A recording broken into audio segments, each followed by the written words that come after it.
Hey everyone, let's get this straight from the start. I never considered myself a gamer. For me, gaming was either something really childish or really weird. You know, when you see a guy with bloodshot eyes at 3 a.m. screaming into his mic about mid and reports, that doesn't exactly make you want to join in. My maximum gaming experience was Candy Crush while waiting for the bus, and I knew there were some shooter games, side scrollers, and some games you play from above. That's where my understanding ended. My boyfriend kept insisting, try something real, games are art. I'd roll my eyes. Art? Shooting monsters is art? Yeah, sure.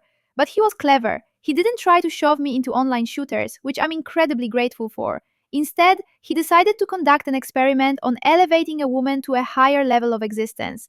And you know what? I didn't even notice when I took the bait. By the way, before we continue, I dug up some statistics. Turns out female gamers aren't a myth. According to UK Interactive Entertainment, a whopping 42% of gamers are women. Almost half. I was shocked. Though, when I looked deeper, I found out that gamers often includes anyone who's ever launched a game. So, my mom playing Candy Crush on her phone technically counts as a gamer. Same with my classmates spending money on crystals in romance mobile games. But that's not quite what I want to talk about. There's a study by Quantic Foundry that shows genre preferences. And this is where it gets interesting. Turns out women love life simulators, hello, The Sims, puzzles, quests, and interactive dramas. What they don't love, sports simulators, tactical shooters, racing games, and grand strategy games. So, Hearts of Iron fans can sleep peacefully. There won't be any competition online. Turns out male and female gaming preferences are almost opposite, like yin and yang. Or like me and my boyfriend when he suggests I play League of Legends. You know what it's like dating a hardcore gamer? You come over thinking about a romantic evening, and he's sitting there glued to his monitor, mumbling something about creeps and gangs, completely oblivious to your existence. You could stand naked in the doorway, wouldn't help. He's pushing towers. At first, I got offended, then angry. Your computer means more to you than I do. Classic line, right? But my boyfriend wasn't stupid. Instead of quitting games, yeah, right, or continuing to ignore me, he came up with a plan. If you can't beat them, join them, he probably thought. Except in his version, it was if you can't beat them, drag her into gaming. And you know what? That sneaky bastard succeeded. It all started innocently. He comes over and says, let's watch a movie together. I'm thinking, oh, how sweet, romance, quality time, maybe he'll bring popcorn. He boots up Detroit Become Human. Me. Is this like a cartoon or something? Him. Kind of, except you can choose what happens next. And that's when my suffering began. Guys, if you've been gaming since childhood, you don't understand how hard it is for an adult to pick up a controller for the first time. I had a real problem. I couldn't walk forward and turn the camera at the same time. It's like patting your head while rubbing your stomach. I was constantly looking at the ceiling or face planting into walls. I felt like I was learning to walk again. And those QTE sequences, you know what those are? When a button prompt suddenly appears on screen and you have half a second to press it. And you're frantically searching for it on the controller, desperately trying to remember where square is versus triangle. My finger hovers over the buttons, time's ticking. Something dramatic is happening on screen, and I'm thinking, fuck, where's X? My boyfriend's sitting next to me trying not to laugh, trying but failing miserably. But you know what was funniest? The code locks. The game constantly has you opening doors with codes. You're supposed to look for clues, read notes, be a smart detective. Me? I just sat there and brute forced the numbers. 0000, 0001, 0002, 0003. Boyfriend. There's a note on the table. Me. Shh, I'm already at 0247. At 0398, the door opened. I felt like a hacker from a movie. My boyfriend was literally holding his sides laughing. But despite all that, the story. The story absolutely destroyed me. A tale about androids, about what it means to be human, about choices and consequences. When I realized that the life of little girl Alice depended on how fast I could react, my palms were sweating. It became real. I sat there until 4 a.m. playing through different endings. My boyfriend fell asleep at some point, but I just kept playing. In the morning, he woke up to my scream, "They all died! I need to replay!" He opened one eye and smiled. "Welcome to gaming, babe." Got me. His next move was genius. He suggested playing together. Not taking turns, not watch me play, but together in co op. First was A Way Out, a game about two people escaping prison. I played one character, he played the other. We broke out of prison, had car chases, even tortured someone together. It was weird, but fun. Couples torture really brings you closer. And that's when it clicked. When we play together, it's not he's ignoring me for games. It's us spending time together. Just not watching a show, but playing through a game. Basically the same thing, only more interactive. Genius, right? Then he suggested It Takes Two. I thought, oh, what a cute title. Probably about love. Oh my god. We fought like 5 times in one evening over platforming segments. Jump! I am jumping! Wrong way! You said jump! Jump at the right time, idiot! The neighbors probably thought we were murdering each other. We were just trying to synchronize jumps on rotating cubes. This game almost caused a breakup. Seriously, if you want to test your relationship, play through It Takes Two. If you survive, you can get married. After that, we took a time out from co op for 3 days. Then he showed me Animal Crossing, and that was it. I was done for. Imagine you have your own island, cute, cozy. You decorate it, plant flowers, invite animal villagers, design houses. It's like The Sims, but cuter and without the ability to lock characters in a room without a toilet. We've been playing it for a year and a half now. We have a shared island. I leave him gifts by his house pretty things, fruits, furniture. He leaves me flowers and seashells. It became our little shared world, our cozy space. Though his yard looks like a garbage dump because his inventory is full and he can't take all my gifts inside. They just pile up outside in a heap. Maybe throw something out? It's all useful. You have 47 fishing rods. What if I need them? Men, am I right? When I'd more or less learned not to crash into every wall, my boyfriend decided to move on to serious games. First was The Last of Us. I cried my eyes out. If you didn't cry at the beginning of this game, you simply have no heart, or you're a robot, or a sociopath. He put it on the easiest difficulty. Thanks, babe, but I was still scared. Those zombies, those clickers with their creepy clicking, I screamed every time they appeared on screen. My boyfriend sat next to me with headphones playing his own game, and I'd periodically grab his arm. It's there, around the corner. I know it. But the story was incredible. For the first time, I understood that games can be as moving as a good film. Even more so because you make the decisions, you participate in it. Then came The Witcher 3. Oh my god, Geralt, that voice, that charisma, those muscles, that scar on his face. Sorry, got distracted. But seriously, the game completely hooked me. Investigations, choices between characters, dramatic stories. I fell in love with Geralt. I chose Yennefer. Triss is meh, sorry to the fans.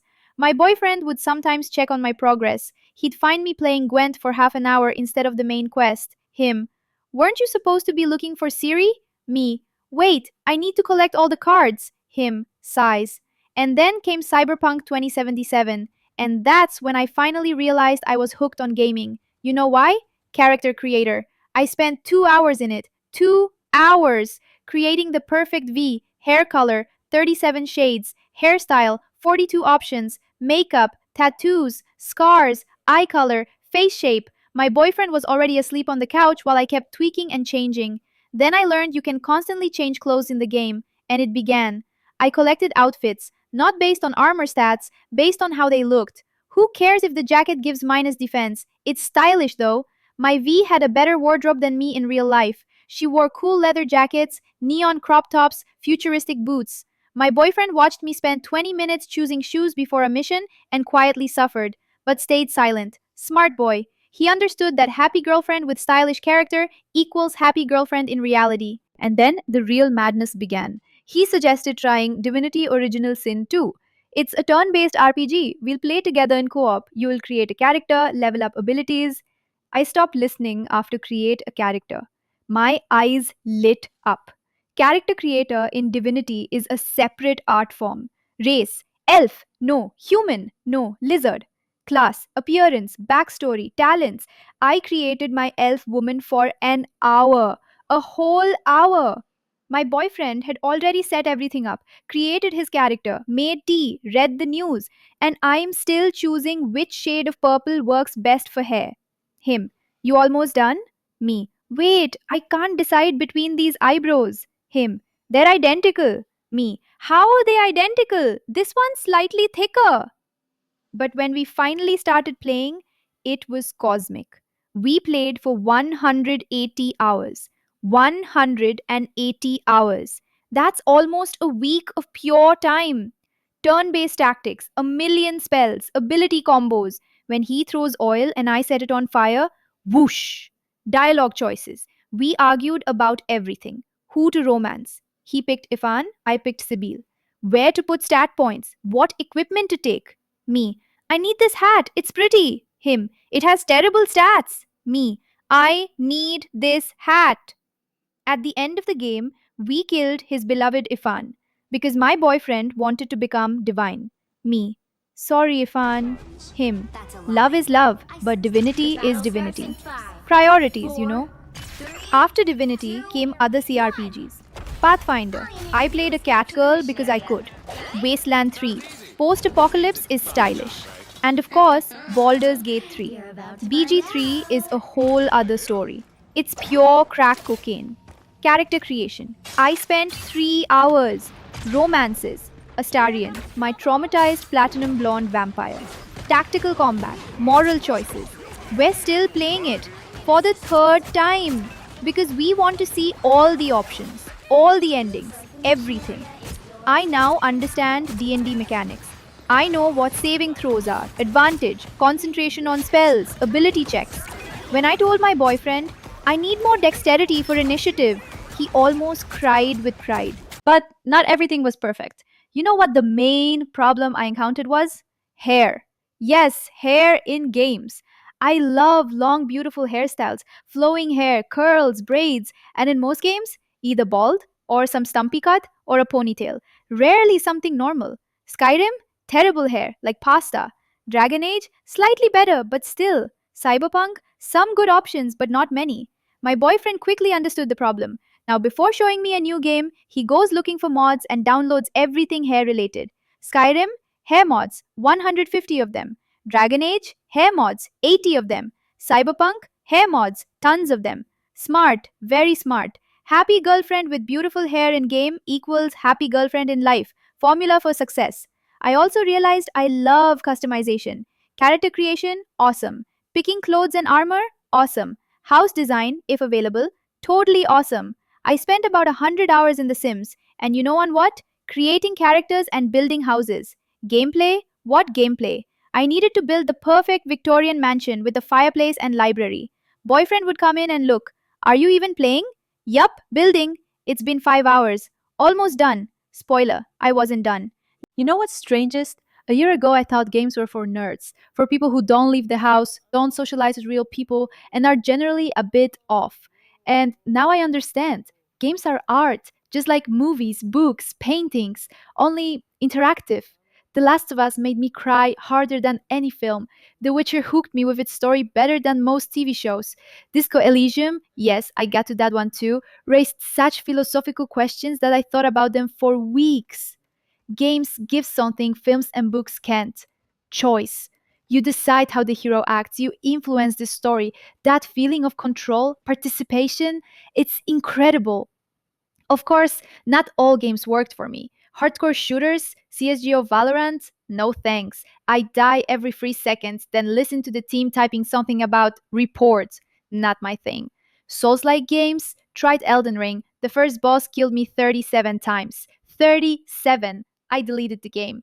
But RPGs, adventure games, simulators, co op games, that's my jam. I genuinely fell in love with them. So, what happened over this year? My boyfriend found a way to share his main hobby with me.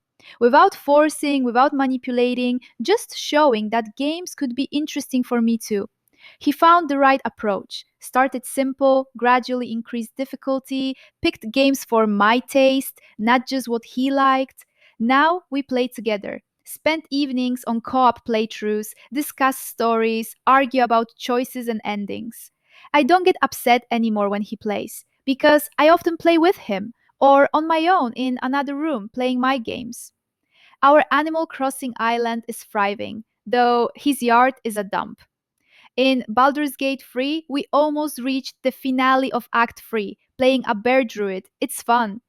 I'm already checking out new releases and reading gaming news. Did he turn me into a gamer? Yes, absolutely. Do I regret it? Not one bit.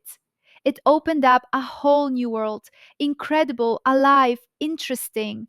Though now I have a different problem. I go to bed thinking, just one more quest, just one more, and then sleep. Sunrise, damn. But that's just details. So if your boyfriend or girlfriend is a hardcore gamer and you feel neglected, maybe give it a try? You don't have to play everything. Find what you enjoy. Love stories? Interactive cinema and RPGs. Love cozy vibes? Simulators like Animal Crossing or Stardew Valley. Love action? Try something with simple controls. Love choices and consequences? Quests and dramas. Main thing? Don't start with online shooters. Please, that's a path to hell. Who knows? Maybe in a year you'll also be sitting up until dawn playing your favorite game for the umpteenth time thinking, how did I live without this before? Oh, and one last piece of advice. If you're going to create a character, ask your boyfriend to install hair mods. Trust me, it's important. It's very important. Thanks for listening. Now, excuse me, I have to run. Astarion is waiting, and we have a date at camp. And yes, I know he's a vampire with a truckload of trauma, but look at him. Totally worth it. Bye!